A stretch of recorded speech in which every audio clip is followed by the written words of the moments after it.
Definhamento do Estado e a Revolução Violenta. As palavras de Engels sobre o definhamento do Estado gozam de tal celebridade são tão frequentemente citadas, põem tão bem em relevo o fundo da falsificação oportunista do marxismo, que é necessário examiná-las detalhadamente. Citaremos toda a passagem de onde são extraídas. O proletariado se apodera da força do Estado e começa por transformar os meios de produção em propriedade do Estado. Por esse meio, ele próprio se destrói como proletariado, abole todas as distinções e antagonismos de classe e, simultaneamente, também o Estado como Estado. Então, esse é um ponto já fundamental, né, que a leitura de Lenin vai trazer, que é muito importante da gente lembrar, que existe um processo de tomada de poder por parte do Estado, e esse Estado vai passar a ser gerido pela classe operária, pela classe trabalhadora. Então, no próprio Estado da Revolução, Lenin mais tarde vai falar isso, né, que demanda um certo tempo de transição, alguns elementos ligados à sociedade capitalista se mantém, né, porque não tem como acabar com as condições contradições da noite para o dia, e a reorganização do Estado tem que ir exatamente por essa linha.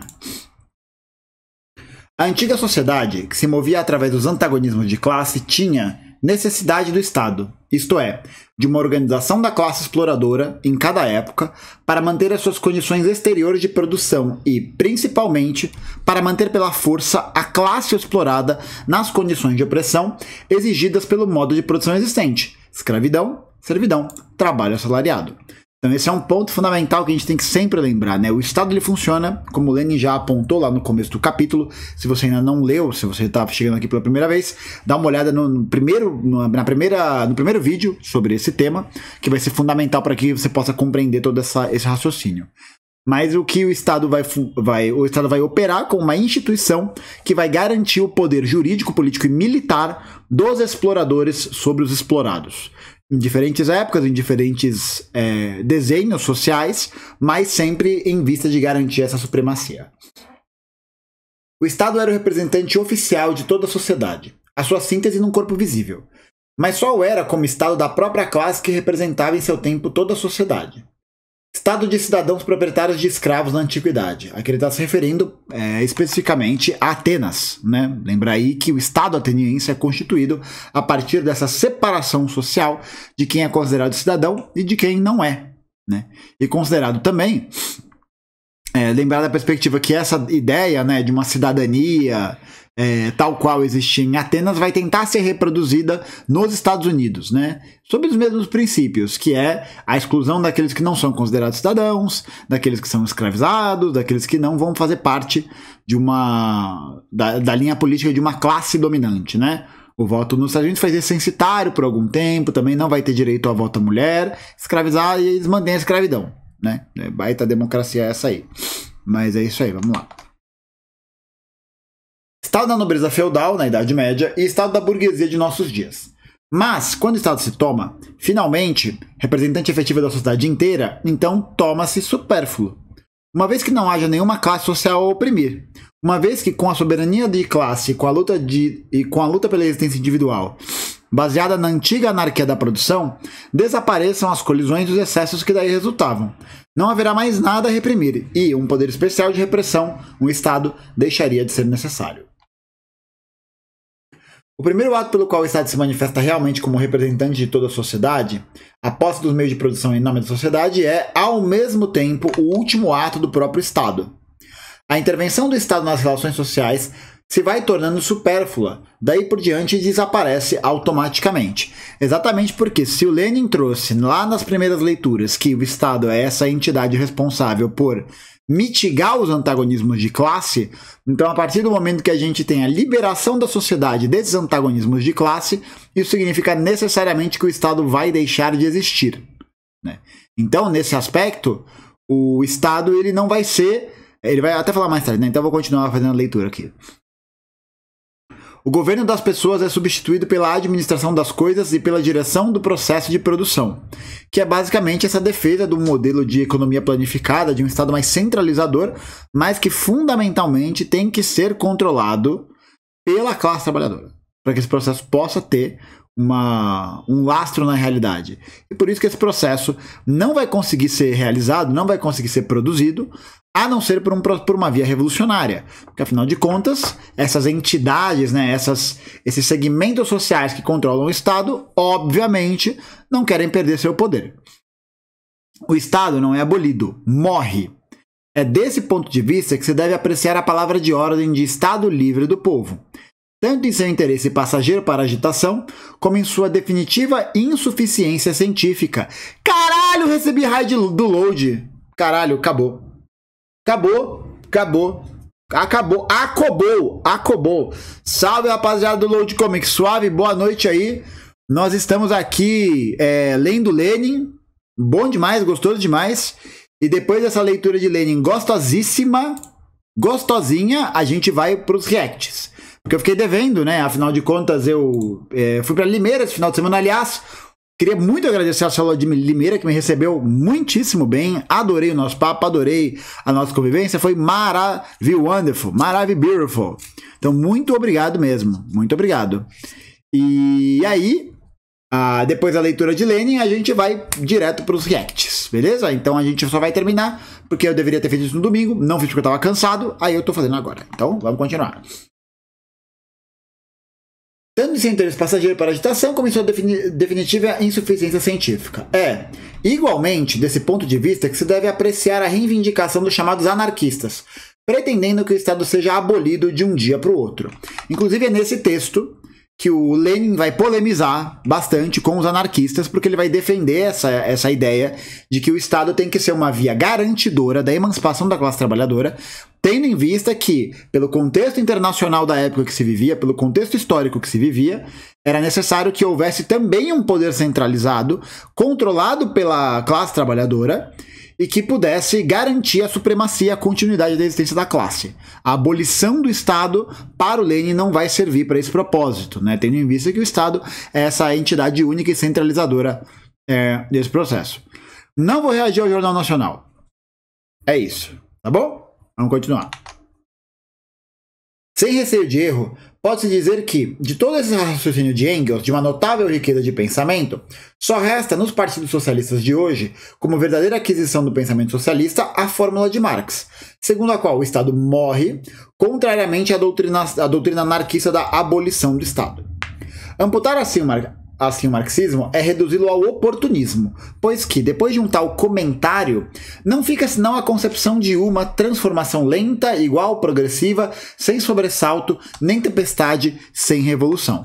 O que, basicamente, os oportunistas da Segunda Internacional realizaram foi a tentativa de pegar essa ideia de que o Estado morreria a partir de um processo progressivo da destruição dele com um governo de trabalhadores. E a gente sabe que a social-democracia alemã não vai conseguir realizar isso, e nenhum outro lugar vai, porque a experiência mais próxima que a gente chegou dessa abolição, dessa morte do Estado, né, e passou bem longe, a gente pode lembrar do Chile de 73, que foi uma tentativa de construção do socialismo pela via democrática, e não conseguiu dar encaminhamento justamente porque não houve um processo ali de ruptura social profunda que pudesse garantir esse lugar. A extinção do Estado na concepção corrente espalhada, esse comentário é a mais grosseira deformação do marxismo em proveito exclusivo da burguesia.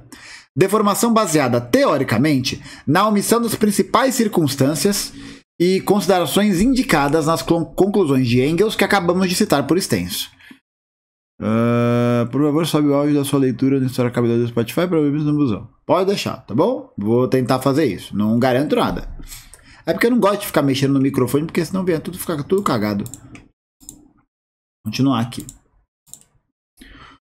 Logo no início do seu raciocínio, Engels diz que, ao tomar o poder, o proletariado, por esse meio, abole o Estado como Estado. Não se costuma aprofundar o que isso significa. Em geral, despreza-se inteiramente esse pensamento ou se vê nele uma espécie de fraqueza hegeliana de Engels.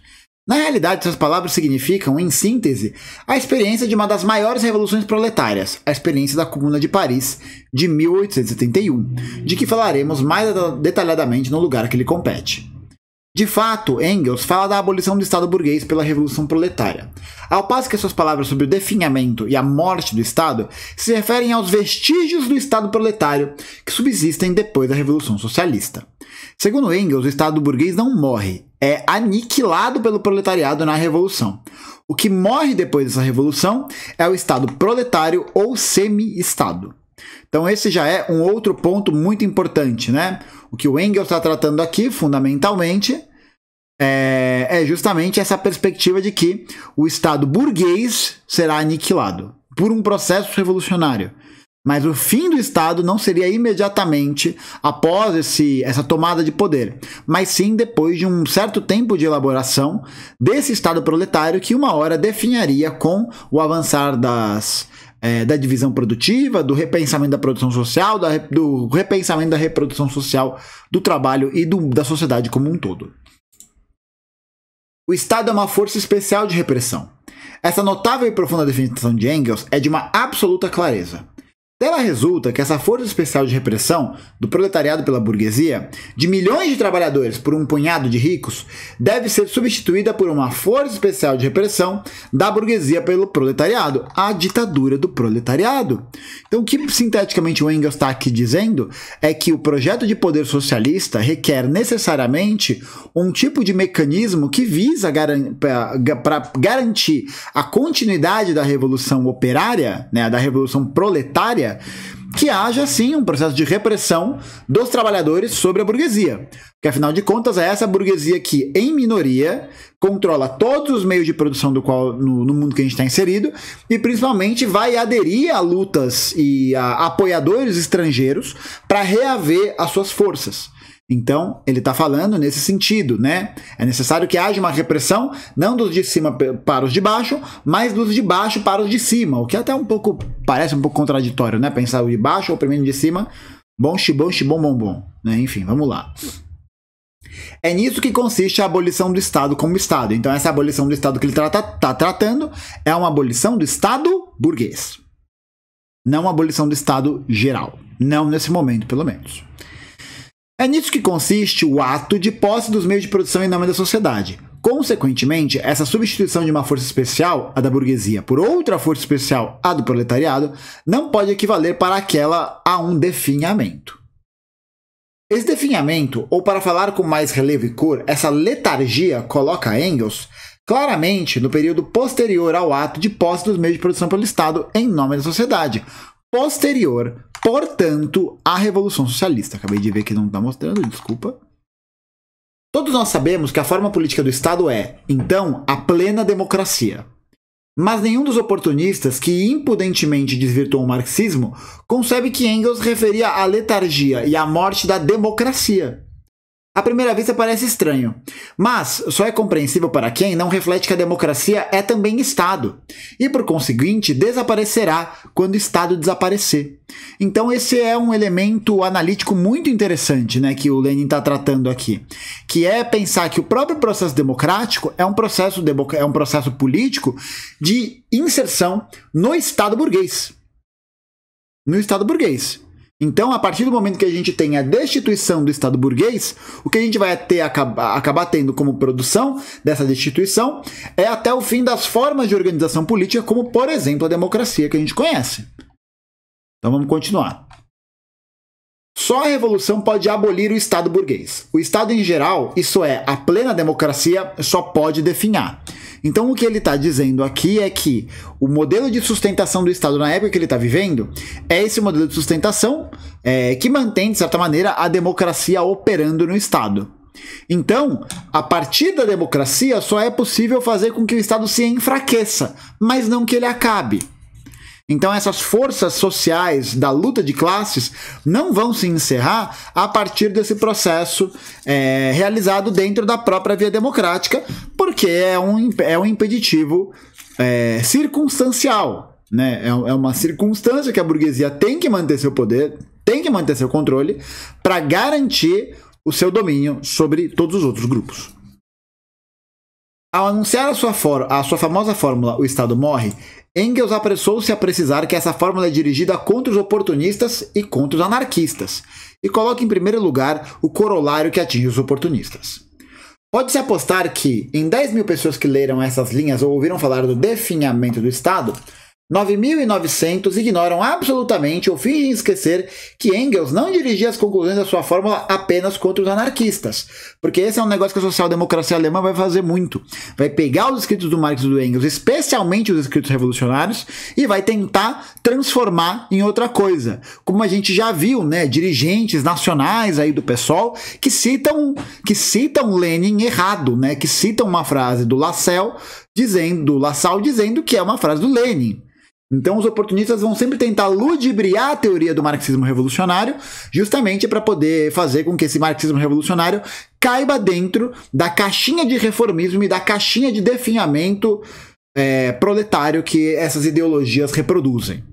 Então isso aqui é fundamental para que a social-democracia possa se tornar uma linha desejável, né? Uma linha aprazível. Então é muito comum a gente ver a social-democracia se utilizando desses elementos para poder ganhar espaço, para poder conseguir veicular sua mensagem, vulgarizando e deturpando o marxismo. E nas 10 restantes, há seguramente 9 que não sabem o que é o Estado Livre do Povo, e por quê? Atacando, Engels ataca ao mesmo tempo os oportunistas. É assim que se escreve a história. É assim que se adultera incessivelmente a grande doutrina revolucionária, até transformá-la numa banalidade ao nível da mediocridade reinante. A conclusão contra os anarquistas foi 1000 vezes reprisada e simplificada, fixando-se nos cérebros com a tenacidade de um preconceito. E aí que é interessante, né? Porque ele está tratando dessa questão justamente fazendo essa pontuação que essa linha teórica foi usada para falar mal dos anarquistas, mas sociais-democratas oportunamente esquecem, né? Que esquecem que o Marx e o Engels estão tratando dessa necessidade da abolição do Estado ou da morte do Estado por uma via revolucionária. Porque sem esse processo da via revolucionária, o máximo que você tem é um enfraquecimento do Estado enquanto essa instituição. Massa? Massa. Vou continuar aqui. A conclusão contra os oportunistas, porém, deixaram na sombra e esquecida. O Estado Livre do Povo era o programa e a fórmula corrente dos social-democratas alemães de 1870.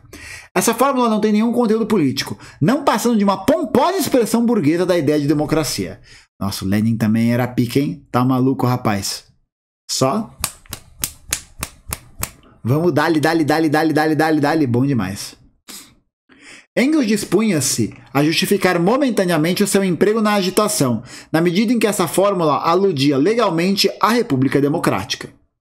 Mas era uma fórmula oportunista, pois exprimia não só uma democracia burguesa mal disfarçada, como também a incompreensão da crítica socialista do Estado em geral. Nós somos partidários da República Democrática como sendo a melhor forma de governo para o proletariado sob o regime capitalista. Então esse é um outro ponto interessante que o Lenin está levantando aqui, né? De que dentro da Constituição do Estado burguês, desse modelo de democracia que a gente vive, existem formas de governo que são melhores para a classe trabalhadora do que outras. Então nesse caso ele está tratando aqui que, é claro, uma república democrática, no modelo que a gente conhece, por exemplo, ela é muito melhor para o proletariado, muito melhor do que um regime fechado, né? Do que uma monarquia ou uma ditadura ou qualquer coisa nesse sentido. Tudo bem? Então é importante também, por isso, lutar nesses espaços da institucionalidade e lutar para a construção da superação desse Estado visando a defesa da democracia. Por isso que um posicionamento como o da Sofia Manzano e do Léo Péricles, assinando lá a Carta pela Democracia, é um posicionamento condizente com os princípios marxistas-leninistas. Porque é preciso pensar taticamente em como que a gente vai poder garantir o mínimo do mínimo. E aí tem uns jornalecos aí por aí que soltaram a nota de um jeito bem oportunista também, diga-se de passagem, para criticar a ação da Sofia e do Léo, porque eles estão assinando a carta com um monte de gente da Fiesp, não sei o quê. Só que é muito mais fácil para o proletariado desenvolver sua consciência revolucionária e a gente conseguir desenvolver esse trabalho que a gente realiza aqui em um regime que não é fechado, né, caralho? Em um regime que a gente tem uma democracia plena, por assim dizer. Tá ligado? Ih, deu briga nos bastidores do Jornal Nacional? Depois eu quero saber, hein? Porra, não mata a fofoqueira do coração, pelo amor de Deus, eu quero saber. O que deu? Amamos fofoca. Cadê? É foda, né? A pessoa joga ou conta o ban, é ótimo. Fofoca? Tens o que é necessário para reviver minha fofoca? Para esmagar minha rata? Lembra disso, gente?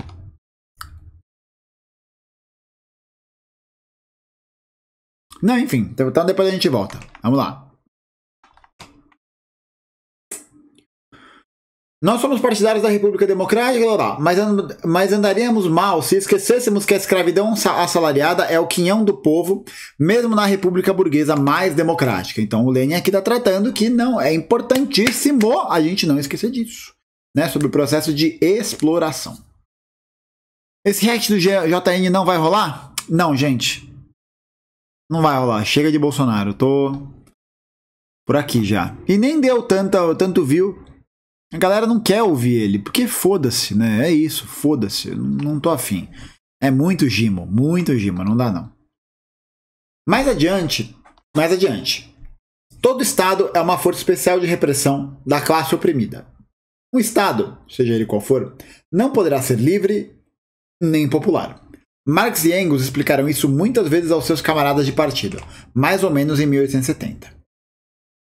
Na mesma obra de Engels, de cujo raciocínio sobre o definhamento do Estado todos se recordam, encontra-se desenvolvida a definição da revolução violenta.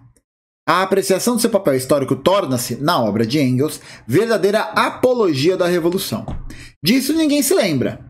É moda nos partidos socialistas contemporâneos? Não, olha isso aqui, gente. Meu, o Lenin poderia ter escrito essa porra no Brasil de 2022.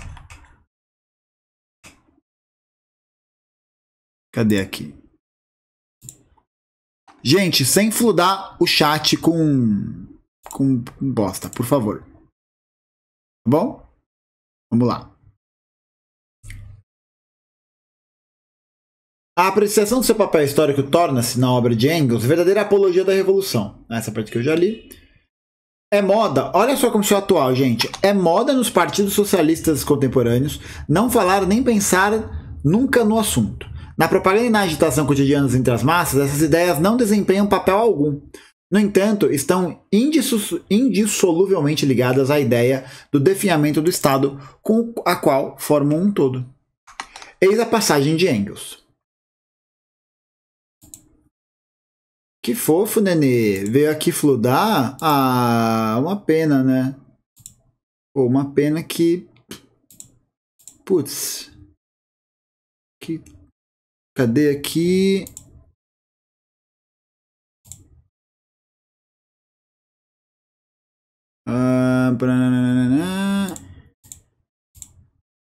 Olha que coisa. Parece que o expurguinho vai acontecer. Ah, que delícia. Tchau.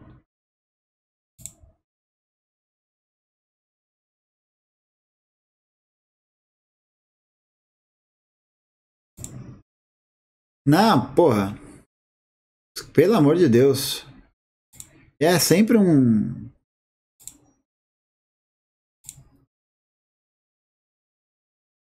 É sempre um Zé, né? Puta que pariu.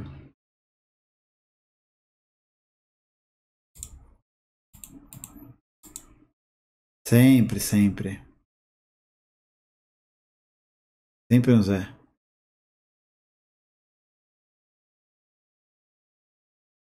Pronto. Já foi, né? Eu bloqueei. Não sei se bloque é a mesma coisa que ban. Voltemos. Foda-se o incelzinho. Vambora. Eis a passagem de Engels. Que a violência desempenha ainda outro papel na história, um papel revolucionário, que é, segundo Marx, a parteira de toda a velha sociedade, grávida de uma sociedade nova. Que é a arma com a qual o movimento social abre caminho e quebra formas políticas petrificadas e mortas.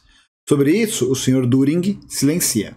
Inclusive, o Düring vai ser um cara que o Engels vai escrever contra, num livro muito bom chamado Anti-Düring, e também do socialismo utópico ao socialismo científico, para combater a linha política que essa galera estava tomando, tá? Deixa eu ver aqui, então. Qual que era o nome do... Agora que eu vi aqui que é diferente, né? Será que foi? Ah, Ah, bonitinho. Acho que eu bloqueei aí já era. Mas tá bom, vai, foda-se. E o Lênin é poucas ideias, né? Tá maluco. É suspirando e gemendo que ele admite a possível necessidade da violência para derrubar a exploração econômica. Infelizmente, pois a violência, diz ele, sempre desmoraliza os que a ela recorrem. E isso... Peraí... Ah, pronto. Aprendi, agora foi. E isso, a despeito do grande surto moral e intelectual que nasce de toda a Revolução Vitoriosa. E isso na Alemanha, onde o choque violento ao qual o povo poderia ser constrangido teria, ao menos, a vantagem de destruir o servilismo que penetrou na consciência nacional em seguida às humilhações da Guerra dos 30 Anos. E é essa mentalidade de predicante, sem arrojo, sem sabor e sem força, que pretenderia impor-se ao partido mais revolucionário que a história conhece. Que é a velha história, né? É um negócio meio meia bomba, né? De falar, ai não, a violência, né? Gente, sobre violência, para desmistificar esse papel da não violência, leia um livro do Domênico Lossurdo, A Não Violência, uma história fora do mito. Tá bom? E é muito foda, porque esse papinho de mais amor, por favor, vamos vencer o ódio no amor, não sei o quê, só acaba provocando com que a nossa classe se desarme das nossas perspectivas organizativas que poderiam canalizar essa raiva e tornar ela útil para a nossa sobrevivência. Tudo bem? Porque no momento de um conflito, o seu adversário vai agir. Ele vai agir. Entendeu? O que você vai entregar para ele? Uma flor? Entregar para ele uma carta pela democracia? Ah, pra puta que pariu, né? Só falta essa agora. Como conciliar na mesma doutrina essa apologia da revolução violenta, insistentemente repetida por Engels, aos social-democratas alemães de 1878 a 95, isto é, até a sua morte com a teoria do definhamento do Estado? Costumam conciliá-las ecleticamente, tomando, por um processo empírico sofístico, arbitrariamente, ou para agradar aos poderosos do dia, ora a ideia da revolução violenta, ora do definhamento. E 99% das vezes, se não mais, colocam em primeiro plano justamente essa última. A dialética cede lugar ao ecletismo. Com relação ao marxismo, é a coisa mais frequente e mais espalhada na literatura social-democrata oficial dos nossos dias. Não é uma novidade, certamente, pois o ecletismo já substituiu a dialética na história da filosofia grega. Na falsificação oportunista do marxismo, a falsificação eclética da dialética engana as massas com mais facilidade, dando-lhes uma aparente satisfação, fingindo ter em conta todas as faces do fenômeno, todas as formas de desenvolvimento e todas as influências contraditórias. Mas, de fato, isso não dá uma noção completa e revolucionária do desenvolvimento social, que é o famoso, né? Galera, para poder dar um jeito de conseguir articular essa mensagem, vai inventar mundos e fundos para realizar esse processo. Isso acontece demais hoje. Demais. É um negócio impressionante. É muito atual, mas muito atual mesmo. Se vocês acharam esse aí atual, o que fazer? Puta merda, é um negócio pá. Porra, tá maluco. Eu não gosto de violência, não. Eu não gosto de violência porque eu não quero ser punido pelas plataformas de internet. Eu não gosto de violência. Às vezes. Tá bom? Já dissemos, e o demonstraremos mais detalhadamente a seguir, que a doutrina de Marx e Engels sobre a necessidade da revolução violenta se refere ao Estado burguês. Ao Estado burguês, porque a burguesia não vai abrir mão do seu processo, não vai abrir mão dos seus domínios, ela não vai abrir. Tá bom? Da mesma forma como a burguesia não abriu mão da violência na Revolução Francesa, ou a burguesia americana não abriu mão da violência na Guerra de Independência. Tá bom? Glu, Este só pode, em geral, ceder lugar ao Estado proletário por meio da revolução violenta e não por meio do definhamento.